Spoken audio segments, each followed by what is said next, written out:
agradecemos la intervención de Pedro Salmerón y de Francisco Pérez Arce. Le vamos a dar la palabra ahora a Francisco Pineda. Me voy a tomar unos minutos para presentarlo y agradecemos que haya acudido al llamado.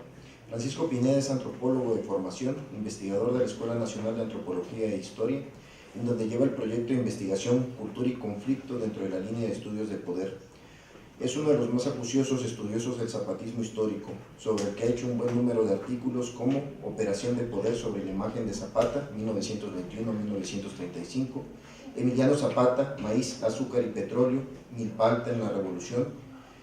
Y a eso habría que sumar, estos son artículos, a eso habría que sumar una fundamental trilogía sobre el zapatismo que ha desarrollado y que ha hecho pública en la última década. La Irrupción Zapatista, 1911, que salió en 1997, bueno, no en la última década. La Revolución del Sur, 1912-1914, que salió en 2005. Y Ejército Libertador, 1915, que salió en el 2013, año que por cierto lo vincula con el libro que habíamos presentado también de Salmerón. Le damos la palabra y ahora regresamos para darle después la palabra a Renato. Muchas gracias por la invitación. Es realmente un gusto estar aquí con ustedes y poder reflexionar sobre las contribuciones que ha hecho Armando Bartra al pensamiento político, al pensamiento social, económico, por supuesto. Yo quisiera adelantarles esto. Yo soy discípulo de Armando Bartra. Armando Bartra fue nuestro profesor en la Escuela Nacional de Antropología e Historia. Yo me acuerdo, creo que fue el año 1977, y nos dio el curso de los movimientos campesinos contemporáneos en México. Cada vez que pasaba una página en su libro Los nuevos herederos de Zapata, en su libro Guerrero Bronco, veía que estaba Armando Bartra trabajando desde el 77, esa trayectoria histórica muchas veces desconocida. Por ejemplo, yo ahí me enteré que existió el enriquismo, ¿no? Muchas veces desconocida para nosotros, sí, con una contribución muy importante. Aquella época, los 70s, era la época de la insurgencia campesina, tomas de tierras, la insurgencia obrera, la insurgencia urbano-popular y también de la guerrilla. Lucio Cabañas, Genaro Vázquez, estallaron sus movimientos en aquella década, aunque venían desde los 60s. Entonces, reflexionar en el salón de clase acerca de cuáles eran esas circunstancias difíciles en las cuales se debatía la lucha de tanta gente en el campo mexicano, era fundamental, no estaba desligado de la situación concreta. Y por eso es que quisiera destacar algunos aspectos del trabajo de Armando Bartra. En primer lugar, es muy explícito al definir el objetivo de sus estudios. Dice, no es académico, es estrictamente un objetivo político. Hay que ayudar a darle rumbo a la lucha, desentrañando el curso de los combates y la densidad de sus circunstancias. Así lo plantea Armando abiertamente. Yo creo que es una cuestión muy importante de destacar ese aspecto. El propósito político del combatiente y la necesidad de hacer con rigor los estudios de historia social. Ahí está explícito el planteamiento, el objetivo, el planteamiento estratégico del trabajo de Armando, el objetivo político y también los medios. Y al respecto, en relación a esta cuestión de los medios, ¿qué medios utiliza Armando Bartra para alcanzar ese objetivo? También quisiera destacar que su énfasis en rescatar, en estudiar la historia social de la lucha social en el campo mexicano. No es la historia individual.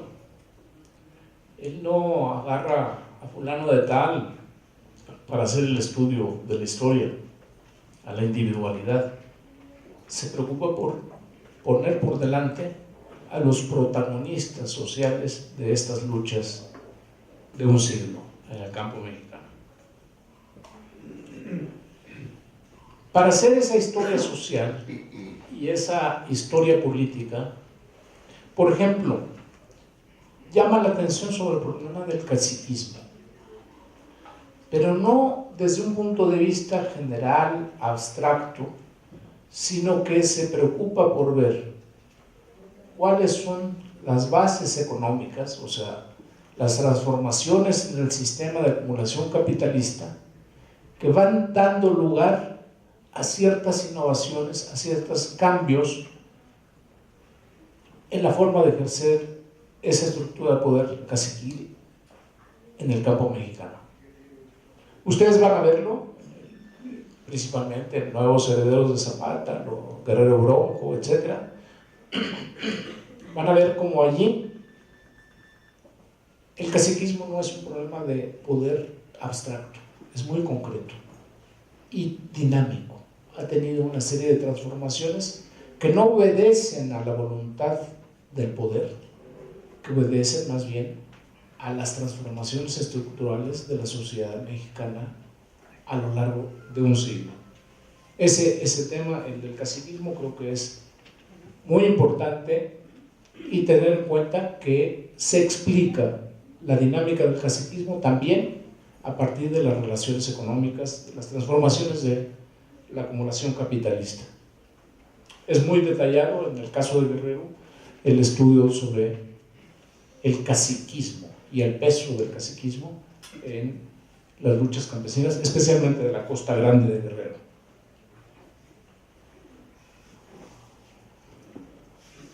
Sí, el propósito de hacer un análisis de un siglo de luchas campesinas es destacadísimo. O sea, no se puede alcanzar el propósito que tiene Armando Barta de incidir políticamente en la orientación de las luchas si no se tiene esa perspectiva amplia de cuáles han sido las transformaciones después de la Revolución Mexicana que padecen los campesinos. Y lo asume, hace el análisis estricto de un siglo de luchas campesinas. Pero también hay que destacar que no se pierde en una visión panorámica, sino que nos va señalando los distintos momentos, los distintos periodos de las luchas campesinas. También nos señala con precisión las distintas coyunturas y la diversidad de situaciones que tenemos en la República Mexicana. Por ejemplo, una situación es la lucha campesina en Sonora, en Sinaloa, otra es la situación de Guerrero, de la Huasteca, de Veracruz, etc. Chiapas. Son situaciones muy diversas y en el análisis de un siglo no se puede perder de vista, y así lo establece Armando, no se puede perder de vista la complejidad que tiene la lucha campesina en México, por la misma diversidad geográfica, cultural, económica, etc. Dice también, y eso creo que es un interesante aporte, algunos de los problemas que todavía tenemos pendientes en el estudio social. Por ejemplo, señala, ¿cuál fue la naturaleza de las luchas a las que Lázaro Cárdenas dio una salida ejidal? Sí, sabemos del agrarismo de Cárdenas, del reparto de tierras, de la conformación de ejidos, etc. Pero ¿cuáles fueron las luchas que estuvieron materializadas en el ejido. Sabemos de la laguna, etcétera, pero Armando dice, hay que estudiar cuál es la correspondencia entre lucha campesina y conformación de los ejidos. Son tareas pendientes, o sea, temas de tesis para trabajar. Esta visión panorámica que plantea Armando Bartra nos permite observar las funciones del Estado. Primero, después de la Revolución, como mediador social y político, económico, en el campo. Y cómo, a partir de la contrarreforma agraria, después del cardenismo, el Estado va abandonando esa función de mediador y asume el papel directo de agente de los intereses de la burguesía general, imperialista, agraria, comercial, la que está metido en los proyectos de agua, viento, petróleo, etc.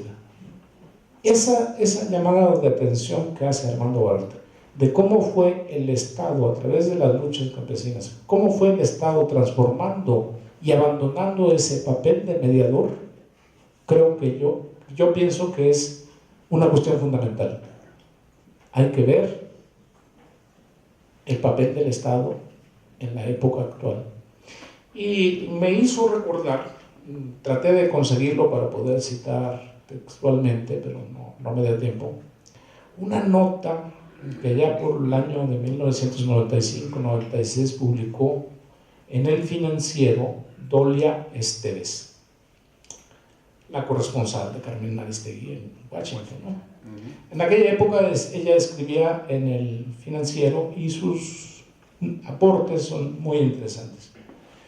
Ella entrevistó a un coronel, un teniente coronel, no recuerdo bien, del ejército de Estados Unidos, y este señor lo que le dijo a Dolia Esteves es que el ejército mexicano, ante la nueva situación que se imponía con la firma del Tratado de Libre Comercio, no iba a ser capaz de resolver el problema que se iba a presentar en el campo, y que era necesario que el ejército se transformara estructuralmente.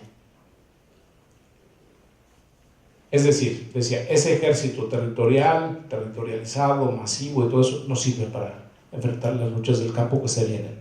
Tiene que ser un ejército con grupos operativos especiales, reducidos, con extrema movilidad, capaz de enfrentar las situaciones conflictivas que se presenten en cualquier situación, en cualquier lugar del país. Bueno, después, ya sabemos, aparecieron los grupos aerotransportados de fuerzas especiales, los GAFES, de donde surgieron los Zetas, entrenados por el ejército de Estados Unidos, por Israel y por los civiles de Guatemala. Ellos, los militares norteamericanos, estaban planteando que para el campo el Estado mexicano debe de tener una nueva base para operar directamente y aplastar las luchas campesinas que se avecinaban a partir del Tratado de Libre Comercio. También en aquella época, en los años 90, me dieron a leer, a dictaminar un proyecto de libro, la editorial Plaza y Valdés, que escribió un almirante, y era su tesis de maestría en administración, allá en una de las universidades de California. Y recuerdo que lo que planteaba este almirante era sorprendente. Decía, creo que el libro no se publicó, pero bueno, decía, el asunto de la soberanía nacional, ahora, en la época de globalización, ya no tiene ninguna significación. Pues claro, Por eso la Marina está de chalanes, de choferes, de los agentes de la CIA que les tirotean en Tres Marías, ¿no? Para ellos la soberanía nacional no importa nada. Pero al mismo tiempo, dice este almirante, el ejército, la fuerza aérea y la marina deben de intervenir en los 3 niveles de conformación del Estado mexicano, es decir, a nivel federal, a nivel estatal y a nivel municipal. Y pienso, a partir de la lectura del trabajo de Armando, a partir de lo que sabemos que está sucediendo en México, precisamente eso es lo que está sucediendo. El ejército está metido en los municipios, en los estados, asumiendo el control directo de las operaciones. Por eso es posible que sucedan crímenes de Estado como los de Ayotzinapa, impunes, porque ahí está metido el ejército, a nivel de las luchas estatales, a nivel de las luchas municipales. En resumen, el planteamiento de Armando Barta contiene una premisa fundamental, en mi opinión, así lo rescato de su trabajo. Plantea: el campesino es una clase revolucionaria en la época contemporánea y es necesaria una nueva y auténtica revolución. Nos plantea el reto: asumamos eso, pero sin doctrinarismo, evitando caer en las generalizaciones fáciles y tratar de hacer y aprender del análisis concreto de situaciones concretas. Pienso que por lo mismo, por ese desafío que nos lanza Armando, es interesante, es necesario conocer las experiencias de la lucha por la tierra, por los salarios, por los precios, por la autodeterminación de los pueblos y su autogobierno a lo largo de un siglo, y poder enlazar esas luchas reivindicativas con las luchas políticas. Esa es otra preocupación permanente de Armando Bartra. ¿Cómo articular la lucha política y la lucha social? No deben de estar despegadas. En estos días, y con esto termino, conseguí un archivo y me encontré con un documento zapatista del año de 1916, 8 de enero de 1916, firmado en Cuernavaca, Morelos, y lo quisiera citar porque me parece que allí se ve palpablemente la veracidad de la tesis de Armando Bartra. Los campesinos son una clase revolucionaria y hay que articular la lucha por la tierra con la lucha política, la lucha institucional, la lucha de gobierno. Esta es lo que voy a citar, fragmentos de la ley zapatista de plebiscito. Dicen: el voto popular no falseado garantiza el ejercicio de la soberanía y por eso los tiranos y los políticos, dice, banales, siempre han tratado de burlar el sufragio nacional.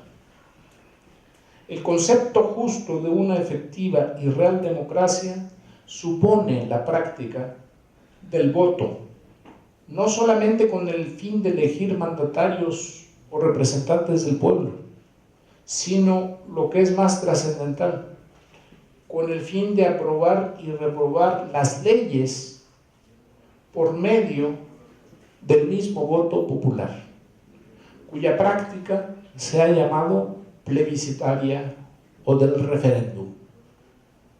Artículo primero.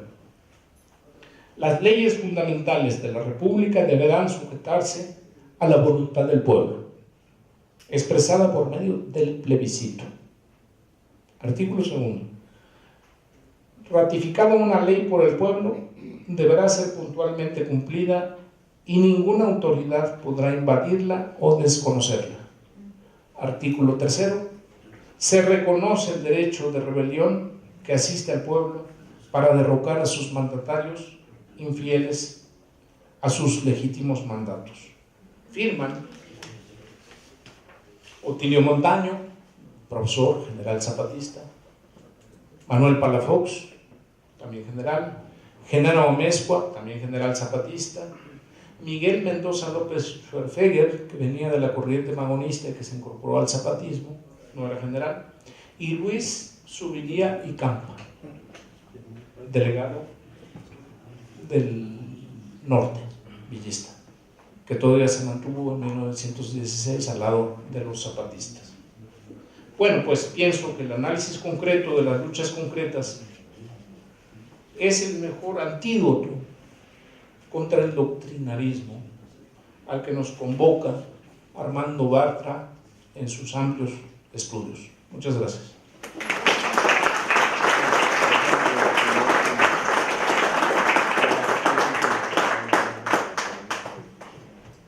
Agradecemos mucho esta última intervención. Me gustaría tomar la palabra un par de minutos antes de presentarlo. De cederle la palabra a Armando Bartra. Debo decir que es un gusto para mí estar justo en esta mesa que es de historia, porque yo de formación soy historiador. Entonces, como filósofo, uno podría hacer como la reflexión de que como filósofo Armando es un brillante historiador, y no es esta reflexión a la que llegamos los historiadores en la universidad, que como historiadores éramos brillantes médicos veterinarios. No va por ahí. Esto lo digo porque hace unos años, haciendo una revisión que se me encargó sobre la obra de Armando, llegué a la conclusión, a la idea de que más de que poderlo estancar en las diferentes disciplinas, es decir, hablar de Armando como sociólogo, hablar de Armando como economista, hablar de Armando como historiador, creo que más bien hablamos de una persona que se mueve en estas dimensiones como unidisciplina. Es decir, creo que como Marx decía, solamente la ciencia histórica es posible, y en este sentido creo nos da gusto pues a los historiadores que hoy reflexionemos sobre Armando como historiador. Dicho sea de paso, me recuerda la historia que contaba Marc Bloch, el historiador francés, fundador de la corriente de los primeros anales, de los anales, vaya. Él decía en la introducción de su libro Apología por la Historia que un amigo suyo, el hijo de un amigo suyo, se preguntaba: papá, ¿para qué sirve la historia? Y él hace ese libro tratando de responder. Yo creo que de cierta forma la obra que ha hecho Armando le ha tratado de dar respuesta a este tipo de preguntas. Y creo que la respuesta ha ido muy cercana a algo que planteaba un filósofo de formación como es Walter Benjamin, que se suicidó huyendo de los nazis, pero básicamente lo que él decía en una de sus tesis es que la historia, que no estaremos a salvo, ni los muertos estarán a salvo mientras el enemigo venza. Y un poco la idea de la historia es vencer a este enemigo que hemos estado tratando, sobre el punto de vista, el de los campesinos, el de los márgenes, desde donde está haciendo la reflexión Armando Bartra. Creo que en ese sentido es muy valiosa las tres, son sumamente valiosas las intervenciones. Pedro Salmerón ha hecho una provocadora presentación sobre el revisionismo del revisionismo historiográfico en la Revolución, en el cual no entra Armando Bartra, y como Armando a veces dice en sus propios escritos, pues mal por el revisionismo, ¿no? Si no entra ya será su problema. También han hecho una reflexión sobre el estilo y profundidad teórica del trabajo, especialmente sobre el campesinado, y sobre las formas y los objetivos y las escalas de análisis, es decir, esta capacidad que tiene Armando de pasar de lo local a lo global. Estas interpretaciones para los que venimos de las tesis siempre son necesarias, siempre nos las están pidiendo, pero hacerlo es una cosa que no es tan sencilla como lo ha mostrado. Y además esta visión que siempre tiene de largo aliento, es decir, que se puede mover con soltura en los tres tiempos que manejaba Fernán Braudel: en la coyuntura, que es en la corta duración, que sería su formación periodística, que siempre nos está compartiendo; en la coyuntura, donde yo, por ejemplo, podría ubicar este libro que se refería a Salmerón sobre el México bárbaro; y por supuesto en el largo aliento, es decir, en la larga duración. Entonces, dicho esto, le damos la palabra a Armando Bartra para que nos dé su propia visión de él como historiador. Bueno, agradezco a dos, Francisco Zapaco y a Francisco. y a Pedro, y ahora a Ramsés, por sus palabras, por sus comentarios. Voy a leer un texto, ya tengo la mala costumbre de escribir algo cada una de estas sesiones, pero antes, reacciones inmediatas, 2 o 3 cosas, discrepancias, ¿no? Esto de que los campesinos son una clase revolucionaria con una tesis de Armando, yo sostengo que es una tesis de los campesinos. Yo se las copié, pero básicamente creo que ellos están en esa idea, probablemente están equivocados, pero en todo caso, pues ahí están haciendo una lucha. No, es una broma, realmente. La otra es otra vez con el maldito de Benjamin, ¿no? ¿Cómo me he aproximado yo a la historia? Este asunto de que el revisionismo empezó en 67, 68, pues sí, pero acercarse a los pagonistas es acercarse a las potencialidades frustradas. Entonces, ver la historia desde la perspectiva de las potencialidades frustradas es algo muy, muy incómodo. Yo me acuerdo que a Aguilar Camín le molestaba mucho eso en un libro de 5 visiones de la Revolución Mexicana, que andaban diciendo, pudo haber sido, esto no es historia. No, probablemente esto no es historia, pero es el tipo de acercamiento a la historia que reclamaría alguien como Walter Benjamin en una referencia no esta que tú hiciste, sino en aquella de que hay que hacer la revolución no porque tengamos un compromiso con nuestros hijos o con nuestros nietos o bisnietos, no sabemos si esto va a tardar todavía un rato, ya no somos tan optimistas, pero sino porque tenemos un compromiso con los que ya se fueron, porque tenemos un compromiso con los que lucharon por la libertad, por la emancipación y fracasaron. Y estos que son los que están en nuestra historia y a los que nos acercamos para que nos hagan compañía y para hacerles compañía nosotros a ellos, son también las posibilidades frustradas contenidas en la historia. No teníamos que llegar, digamos, a la comuna de Morelos, que es de Zapata, pero también de Gili, no sé quién inventó, perdón, tú me rectificarás, pero sino que lo encontramos ya desde antes, lo encontramos si exploramos el pensamiento de los magonistas, donde hay una posibilidad no cumplida, o también alguien que no ha sido releído en esta perspectiva, como es José Revueltas, en la primera mitad del ensayo sobre el proletariado sin cabeza, que hace una revisión de la Revolución Mexicana, que me parece que es un revisionismo histórico, bajándole los humos, bajándola a su verdadera realidad, quizás no recogiendo tanto su dimensión emancipadora, pero que valdría la pena. Y finalmente, sobre el asunto de lo no académico, sí, y estaba yo leyendo el otro día a Thompson, en la formación de la clase obrera en Inglaterra, el libro más citado en los primeros 70, según Hobsbawm, libro de historia, y a la fecha uno de los libros fundamentales, es un libro que se escribió sin pretensiones académicas. Es más, con una serie de libertades, dice Thompson, que a los académicos les incomodan. Sin embargo, fue uno de los libros de historia más influyentes en su momento y creo que sigue siendo. Entonces, no es la formalidad académica la que le da importancia histórica a los textos, sino que es otra cosa. Y paso pues a la amenaza de leerles lo que escribí para esta ocasión. Todos, y no, obviamente no voy a hacer una reflexión histórica ni una referencia a mi condición de historiador, que no lo soy, sino a por qué me parece importante la historia en esta coyuntura. Todos los seres somos tiempo, pero a nuestro tiempo, o al tiempo de los seres humanos, lo llamamos historia. No es un tiempo homogéneo, no es un tiempo lineal, no es un tiempo terso, continuo, previsible, es un tiempo turbio, arremolinado, tormentoso, sincopado, un tiempo inescrutable, a veces vicioso y recurrente. No es un tiempo natural, sino un tiempo artificial, un tiempo cultural. Tiempo abierto a la incertidumbre, tiempo cuyo sustento no es la causalidad, sino la libertad. Tiempo que hacia atrás es memoria, que hacia adelante es proyecto y que hacia los lados es espacio habitado por tiempos otros. Ciertos tiempos son abanico de posibilidades, el nuestro es también ventana a lo imposible. Hacer historia, y todos hacemos historia de vez en cuando, es romper la continuidad, es saltar fuera del tiempo inerte para inaugurar otro tiempo, un tiempo debutante, un tiempo nuevo. El verdadero protagonista de la historia es la imaginación. Así las cosas, uno de los saldos más nefastos de la balcanización disciplinaria de las ciencias sociales que viene desde el siglo XVIII es el confinamiento de las pesquisas históricas a su propio nicho, por una parte, y la predilección por lo sincrónico de los demás saberes sociales. y es que la historicidad es marca de fábrica. Somos tiempo y sin temporalidad no somos nada, habría dicho Sartre, por cierto. Dicen que estamos hechos de agua, quizá un 90 y tantos % de agua. Yo digo que estamos hechos de tiempo, un 90 y tantos % de tiempo. Para quienes como yo, más que de estructuras o de instituciones, lo han dicho los compañeros, nos ocupamos de procesos y de los sujetos colectivos que los animan, la tendencia a deshistorizar las ciencias humanas resulta aún más lamentable. Y es que, ya lo sabía Edward Palmer Thompson, de quien acabo de hablar, los actores sociales relevantes no se muestran a plenitud más que en tiempos prolongados y en espacios anchurosos.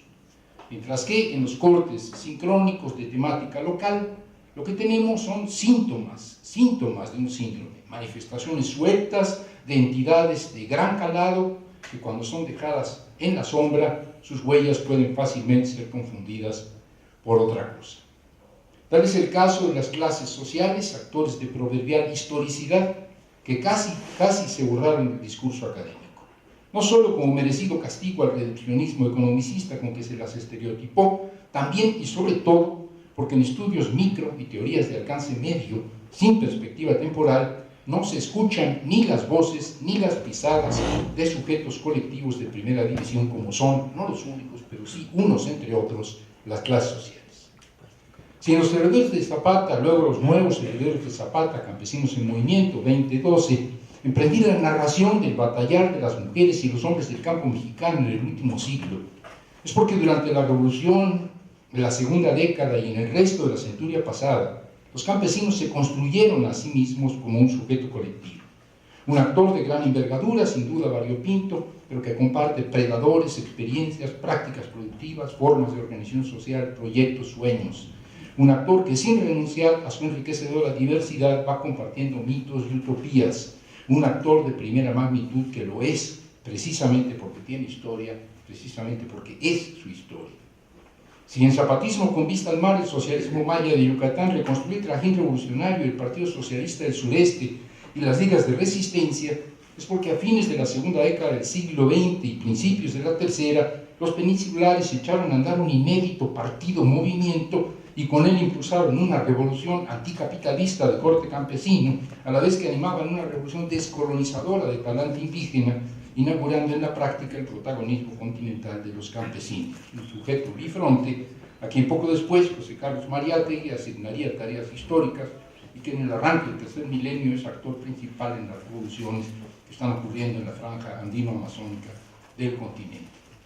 Si en Guerrero Bronco, campesinos, ciudadanos y guerrilleros en la Costa Grande me ocupé de los avatares de una región sureña, es porque en ella se muestran con excepcional claridad los encuentros, o más bien los desencuentros, entre el movimiento social gremial, el activismo político institucional y los alzamientos armados. Una dialéctica perversa, pues hasta ahora, y lo digo enfáticamente, las diversas vertientes de la acción colectiva popular en Guerrero y en el país, en vez de sumarse, se repelen y excluyen. Si en el México bárbaro, plantaciones y monterías del sureste durante el Porfiriato, me adentré en especificidad de las relaciones sociales resultantes de la inserción del México tropical en el mercado global capitalista como abastecedor de materias primas, es porque allí encuentro un muestrario de las formas de violencia primaria asociadas desde siempre a la acumulación de capital. Trabajo forzado, destrucción de las comunidades, saqueo de recursos naturales que son inseparables del curso histórico del gran dinero. Prácticas rapaces y coercitivas del capitalismo, que las encontramos en sus orígenes, que se repiten en los territorios de ultramar, así llamados, en pleno siglo XX, y que se intensifican en nuestros días en proporción directa a la escasez de materias primas. Compilé textos magonistas y escribí sobre la Junta Organizadora del Partido Liberal Mexicano porque encuentro en ellos un pensamiento contestatario original, enraizado en nuestra realidad orillera y convergente con el de otros revolucionarios que en el arranque del siglo XX trataban de abrir sendas de emancipación no en las metrópolis, sino en la periferia. Escribí sobre la Revolución de Mayo de 1968, que ocurre en Francia, porque era necesario conocerla en esos días si queríamos encontrar el camino, la ruta del 68 mexicano, pero también porque pienso que las insurgencias juveniles del pasado siglo y las de este siglo inauguran una nueva época en la historia de los movimientos sociales, o cuando menos en mi historia. Escribí sobre el curso de las izquierdas, las políticas y sociales en el siglo XX mexicano, porque a ratos perdemos el rumbo y es bueno conocer los errores del pasado para tratar de no repetirlos, o por lo menos con el otro pie para variar. Más recientemente emprendí un recuento de las luchas ocurridas en los 3 primeros lustros del siglo XXI en defensa de la tierra y contra la ofensiva de las mineras, termoeléctricas, urbanizaciones, desarrollos turísticos, carreteras, cárteles de la droga, porque pienso que la resistencia en los territorios define una nueva y ascendente etapa del movimiento rural, y así me acerco a la historia con motivos como estos. Los hijos de la modernidad occidental fuimos inducidos a abominar del pasado y de lo viejo, y de esta manera, desarraigados, nos lanzaron al torrente del tiempo, nos lanzaron al fluir tumultuoso de la historia con mayúscula. Una historia que ya no es mítica al modo antiguo, sino desencantada, teleológica, una historia locomotora que corre desbocada hacia el futuro. Y acerca del futuro hay debate entre los que se asumen modernos. Para unos es la prolongación perfeccionada del presente, mientras que para otros es la negación del presente en lo que tiene de irracional para liberar lo que el propio presente contiene de razón, el famoso pacto. Pero unos y otros rinden culto al bello porvenir, a un mundo futuro de leche y miel, tiempo feliz donde las carencias y los conflictos que nos abruman se habrán superado. En el mundo antiguo la aventura, la novedad, la diferencia, lo inesperado, lo imposible, la imaginación, pues, estaba en el espacio, no en el tiempo, y se experimentaba en el viaje, en el desplazamiento geográfico que era a la vez un desplazamiento ontológico por la infinita y abierta diversidad del ser. Las utopías eran entonces en verdad utopías, pues remitían a lugares imaginarios, a sociedades otras distantes en el espacio, pero simultáneas a la nuestra. En el mundo moderno, en cambio, la diversidad, la invención, la aventura se mudaron al tiempo. Ya no habitan en las orillas, en lo recóndito, en los parajes exóticos, sino en el futuro. Para los modernícolas, que rinden culto al devenir, el hoy no es igual que el ayer y el mañana será diferente del hoy. Y así, las utopías devinieron ucronías, tiempos imaginarios avisorados en el porvenir. Los hijos dialécticos de la Revolución Francesa, como Guillermo Federico Hegel, como Carlos Marx, y a su modo también el positivista Augusto Comte, con su teoría de los 3 estados progresivos del género humano, se sumergieron en el tiempo. Un tiempo que entonces era un tiempo fuerte, un tiempo lleno, cualitativo, apasionante. Apostaron a la verdad y al bien común como cursos, como sagas, como procesos. Concibieron la historia como tránsito de la teología a la metafísica y de ahí a la ciencia positiva, Comte, como despliegue del espíritu hasta la consumación del saber absoluto, Hegel, o como devenir del género humano hacia su plena realización comunista, Marx.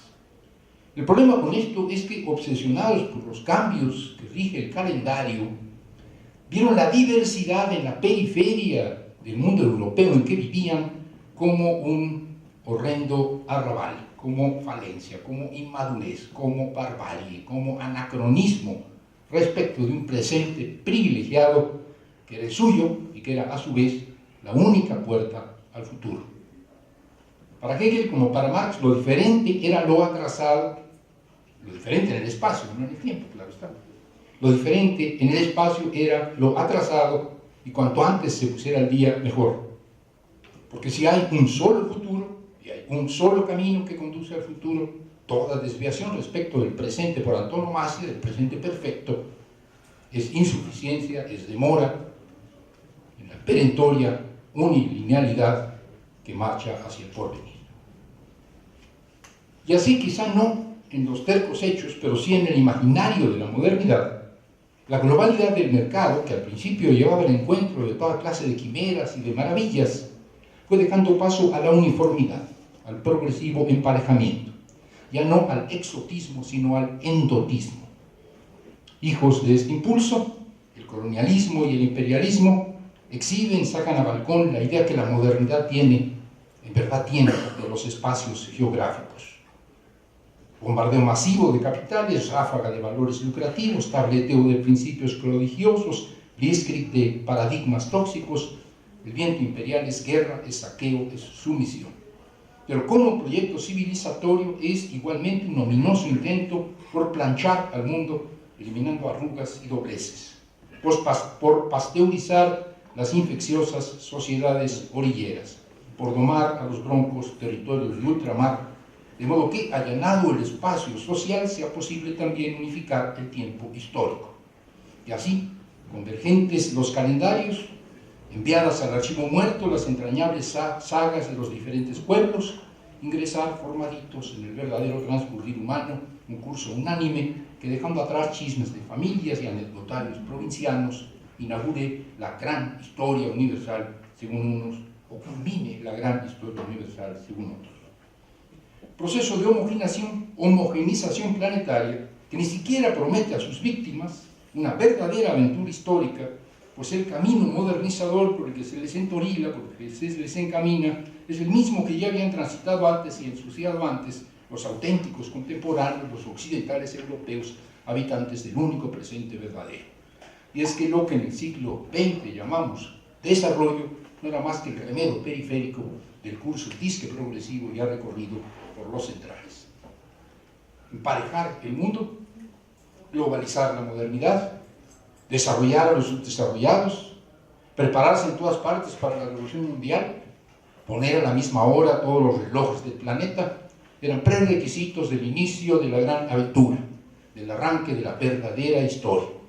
Porque es sabido, para zarpar los barcos esperan hasta que el último de los pasajeros esté a bordo, de modo que solo cuando todos hubiéramos llegado a la cumbre, podríamos empezar a volar.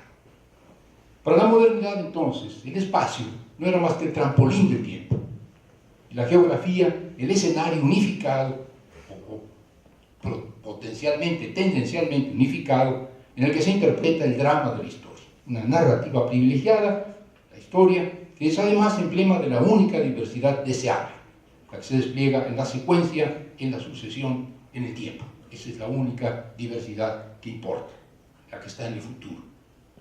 Así las cosas, y así debía ser. La crisis de la modernidad significó el descrédito del futuro, significó la ruina del tiempo, significó el acabose de la historia progresiva, porque sus promesas estaban en el porvenir, en el devenir, y nos defraudaron. Una desilusión que no proviene de que se haya pospuesto demasiado su cumplimiento, sino al contrario, de que su realización durante el siglo XX resultó anticlimática, si no es que terrorífica. Las sociedades de la abundancia y de la libertad individual, capitalismo, no condujeron a la plenitud, sino al vacío existencial, y las sociedades igualitarias y equitativas, el socialismo realmente existente, resultaron opresivas y siniestras. Más allá del corte de pelo, más allá del maquillaje, el futuro resultó más de lo mismo, un presente recirculado, una copia digital apenas intervenida, un indiferenciado punto cualquiera de un proverbial círculo vicioso. Huérfanos de la historia, los posmodernos de izquierda nos refugiamos ¿en qué? En la geografía. Desilusionados por el tiempo, apostamos de nuevo por el espacio y sustituimos la sucesión por la simultaneidad. Dado que la variación resultó vacía, retomamos la variedad. Recuperamos la pluralidad sincrónica. Y en el ámbito de las utopías redescubrimos las módicas Arcadias locales que habitan en el presente y florecen en los intersticios. Pueblos originarios, comunas, caracoles, nuevos falasterios, todo tipo de colectivos. Porque está visto que hoy es como ayer y posiblemente mañana será igual que hoy, pero aquí no es igual que allá. Allá viven de otra manera. No en el futuro, sino aquí al lado, en Chiapas, por ejemplo. Queremos diversidad y la queremos ahora. Preservemos la pluralidad que ya somos. Que seamos un mundo donde quepan muchos mundos. Consignas de una humanidad desencantada que extravió el sentido de la historia.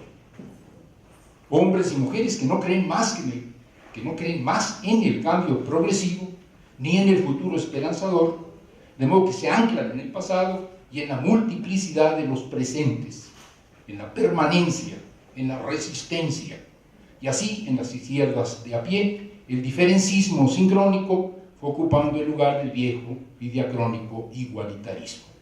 Me dirán, y con razón, que se lucha por la igualdad en la diferencia, y es verdad, pero hoy el énfasis se pone en preservar lo que aquí y ahora nos hace distintos, y no como se ponía antes, en alcanzar una igualdad futura que las utopías colapsadas del siglo XX volvieron borrosa.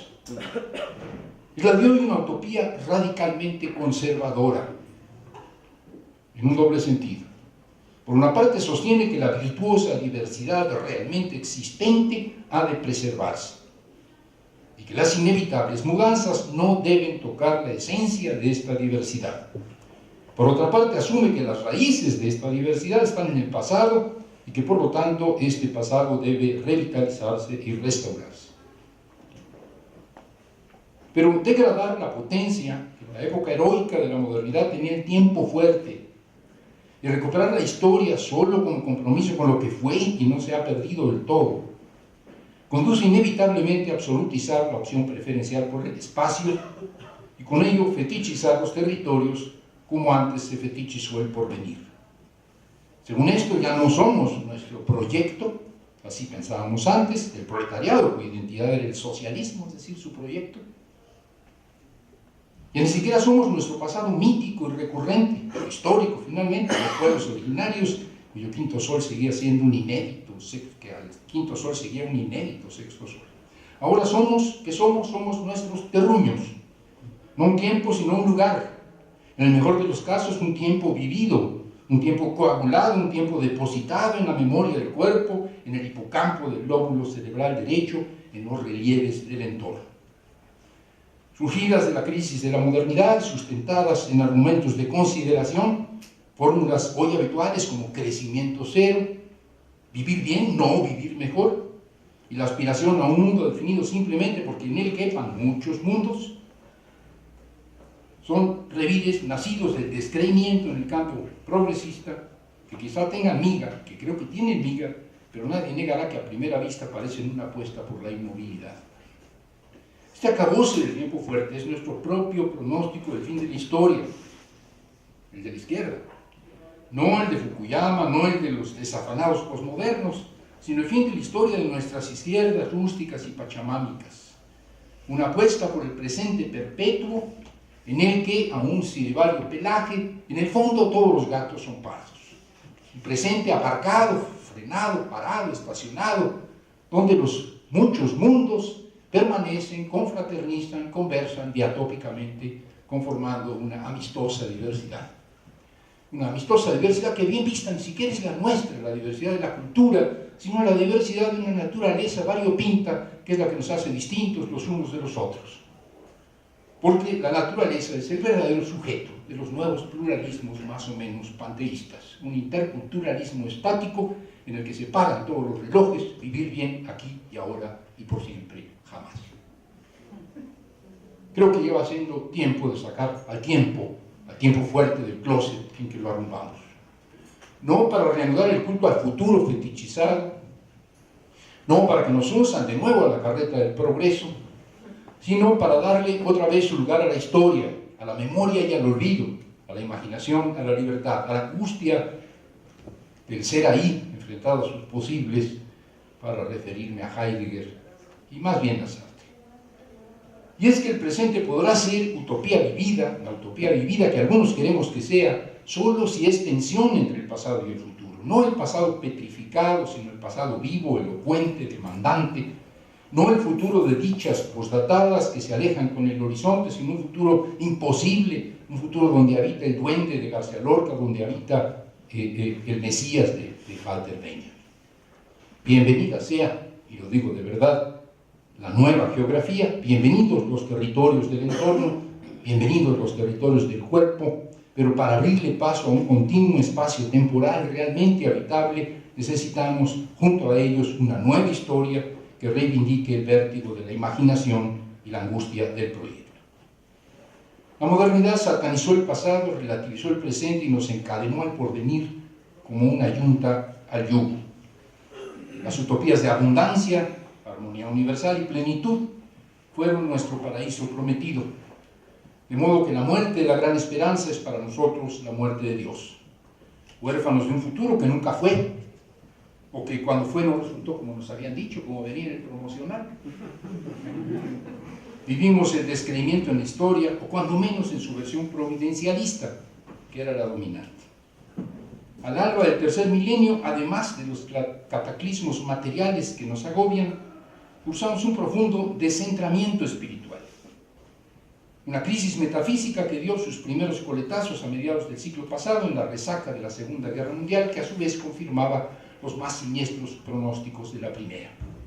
Desde entonces nos resulta cada vez más cuesta arriba creer en el progreso y sus diferentes providencialismos. Y es que vivimos un tiempo nietzscheano de monstruos fríos, es que estamos atrapados en la razón instrumental que abominaba Heidegger, o en el creciente imperio de lo práctico inerte del que se quejaba Sartre.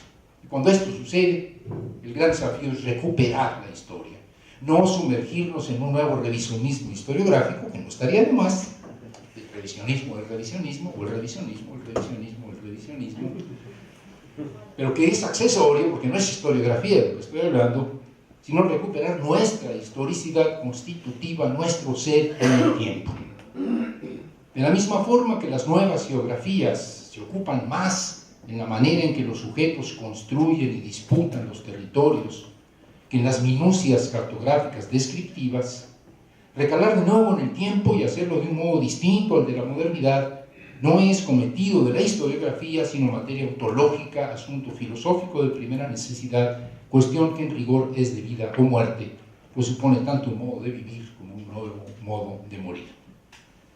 Y lo primero es establecer de una vez por todas que no nos movemos en espacios y tiempos dados, que en tanto que sujetos somos espacio y somos tiempo, somos territorio y somos historia, somos cuerpo y somos memoria.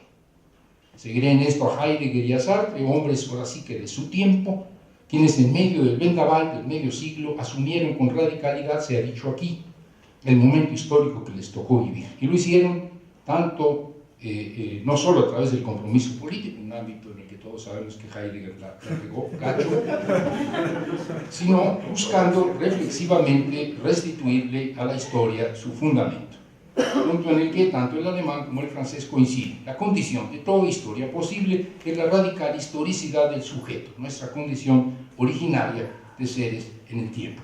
Y hablo aquí del tiempo fuerte, cambiante, transgresor, no del tiempo débil, repetitivo, rutinario. El sujeto no dispone de un mundo, el sujeto no está en un mundo, el sujeto humano al que Heidegger llama ser ahí, tiene como condición óntica, existencial, ser mundano. Y el mundo es tiempo, el mundo es historia. Dice Heidegger en Ser y el tiempo. El análisis de la historicidad del ser ahí trata de mostrar que este ente no es temporal por estar dentro de la historia, sino que a la inversa solo existe y puede existir históricamente por ser temporal en el fondo de su ser. En la misma tónica escribe Sartre en el libro 1 de la crítica de la razón dialéctica: el tiempo como carácter concreto de la historia está hecho por los hombres sobre la base de su temporalidad original. Ya lo había dicho Sartre, más bonito en un libro anterior, El ser y la nada, decía: por la realidad humana llega al mundo el futuro. Gran verdad, pues el futuro habita en la imaginación, y esta es la vertiginosa mutación que nos define como género humano. Fundar de verdad, la historia en el sujeto, fundar de verdad la historia en la temporalidad original del ser humano, es la forma más radical de atajar los hegelianismos de diferente corte que postulan la existencia de algún tipo de razón histórica trascendente. La potencia dialéctica del espíritu, según Hegel, la potencia del trabajo humano materializado en las fuerzas productivas, según Marx, la potencia de la naturaleza en el nuevo panteísmo que hoy nos ilumina. Determinismo idealista, fatalismo materialista, un naturalismo metafísico que sustancializan a la historia, haciendo de ella un poder suprahumano, una razón trascendente que nos arrastra, que nos subyuga o que nos arropa y cobija, pero a la que de todas maneras estamos sometidos. Y en cierto modo estamos sometidos. Con el fin de la vieja primavera de los pueblos, fines del 18, buena parte del 19, con el fin de los tiempos heroicos de la modernidad, la historia comenzó a arrollarnos como la locomotora del progreso al pobrecito de Walter Benjamin. Alienación a un devenir cosificado y fetichizado de la que ahora tratamos de zafarnos, rechazando la historia como curso presuntamente objetivo al que debiéramos someternos. Forcejeo plausible, pero que también puede llevarnos al extremo de abdicar de nuestra radical historicidad. La historia providencial era el nuevo Dios de la modernidad y la historia ha muerto. Se preguntaban los mexicas cuando se les perdieron los libros, se los robaron, pues, y decían: ¿brillará el sol? ¿Amanecerá? ¿Permanecerá la tierra? ¿Cuál será nuestra norma? Decían. ¿Cuál es nuestra medida? Se preguntaban, con una angustia sartreana, sí, la verdad. Dejados al garete por la deserción de los dueños de la memoria. Y los mexicas salieron del pasmo. ¿Brillará el sol? ¿Amanecerá? ¿Cuál es el curso? ¿Cuál es nuestra medida? ¿Qué va a pasar? ¿Qué vamos a hacer? ¿Cómo fue el pasado para entender el futuro?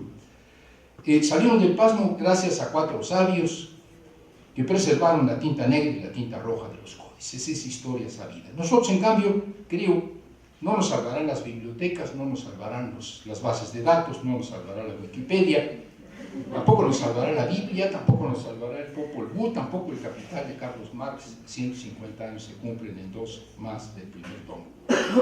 Si hemos de salir de la oscuridad, será por nosotros mismos, gracias a nuestra redescubierta urgencia de pensar y soñar por cuenta propia, gracias a nuestra disposición a correr riesgos, gracias a nuestra capacidad de hacer de tripas corazón y tragarnos el miedo. No solo el miedo al enemigo, que hay que tenerlo, sino el gran miedo, el miedo a la libertad. Porque es sabia la virtud de conocer el tiempo, como escribía Renato Leduc, pero asumirse como hacedores de la historia es sacar boleto, un boleto muy caro. Sobre todo ahora, en que descontinuadas las certezas que nos ofrecía el Dios del progreso y en la otra banqueta el socialismo científico, el porvenir devino albur, moneda en el aire, apuesta. Escribía Sartre: el futuro es lo que tengo que ser en tanto que puedo no serlo. Ser libre es estar condenado a ser libre. Y todos sabemos que la libertad asusta, que la libertad da vértigo, que la libertad provoca angustia. Para controlar esta angustia, estas ñáñaras, para vencer el miedo a las alturas de la libertad, para manejar la angustia, es bueno de vez en cuando mirar al pasado. Pero no en busca de certezas, no en busca de recetas, sino para encontrar compañía e inspiración en quienes nos precedieron. Mujeres y hombres que andando a campo traviesa hicieron camino. Pueblos que contra lo que predican algunas grandes narrativas metafísicas no forjaron una marmórea historia universal, una férrea cadena de eslabones causales. Al contrario, los alivianados de antes le dieron vuelo a la hilacha, soltaron los canes de la imaginación y encontraron la forma de condensar sus sueños. Que sus sueños se volvieron pesadillas a huevo. Que alguien les había dicho que la historia sería coser, cantar y de vez en cuando pincharse un dedito. Pues no. Gracias.